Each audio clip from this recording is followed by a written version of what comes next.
No two injuries are exactly the same, and everybody has their own course in terms of recovery. But that being said, we do have experience with the recovery from brain injury, and there is a natural progression.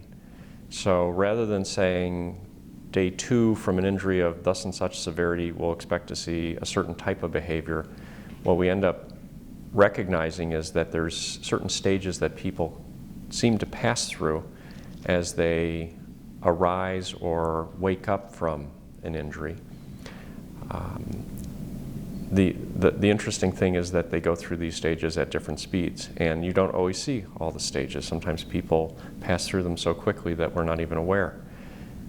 Just as a side note, people are getting better, certainly day by day, if not hour by hour, minute by minute. It's just that we can't always see it. And if you were to kind of draw the curve of what happens in a brain injury, you can kind of think about us all as functioning at, I arbitrarily picked the number, 90%. So we're never functioning completely optimally. You know, perhaps we could have had a better night's sleep last night. We could have had a little better nutrition.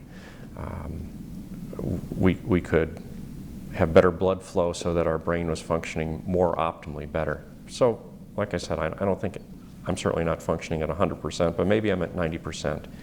And if I have the misfortune of walking across the street and getting hit by the Chicago bus, besides making sure that I call the appropriate attorney afterwards,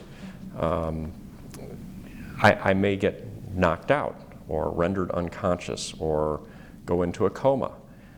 If the brain is injured or shaken in such a fashion that it's either enough tissues involved and shaken up, or specific areas of the brain that are responsible for keeping us awake are injured or changed, then I may go functionally to sleep, be in a coma. There are different scales that we use. The most common is called the Rancho Los Amigos cognitive scale or alertness scale. There are different terms for it. That's a hospital in Downey, California, near Los Angeles. This is a scale, it used to be 1 to 8, now it's 1 to 10. But it's basically, the scale 1 is in coma, scale 2 is they start showing reflexic awakening and movements.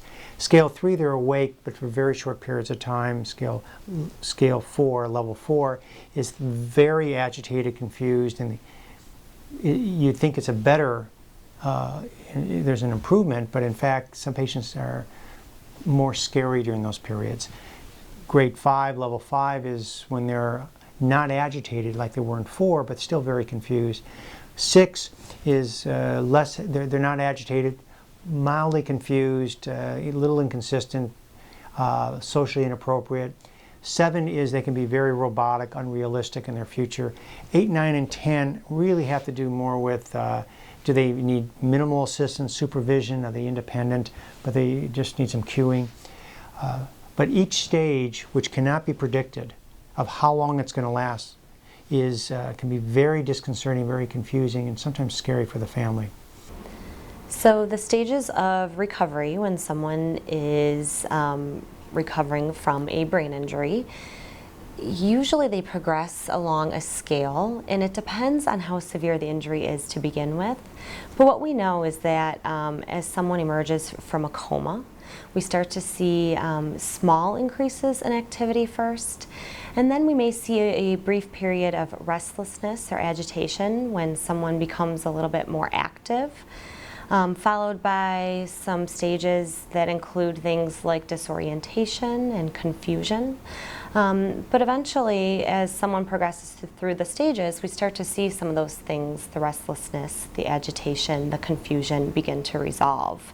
And this is typically evidenced through increased independence with daily activities, self-care, so on and so forth. The time frame that one progresses through the stages in can really vary from individual to individual. So some individuals may be restless or agitated for just a day, and some individuals may stay in that heightened state of activity of restlessness and agitation for weeks or even a month. So it's really difficult to predict at which rate someone may move through the stages. It's incredibly variable. Typically, the stage of being in a coma doesn't last more than weeks at the most. After that point, people either will have passed away or they will progress into this vegetative state of wake and sleep, but not otherwise responding. So coma itself, we can say, does not last for years, it lasts for weeks. How people progress otherwise as they may move up these stages is quite variable. Sometimes people will pass from stage to stage in a matter of days, and sometimes it will be over the course of years. There's no highly reliable way of predicting who is going to fall where along that progression.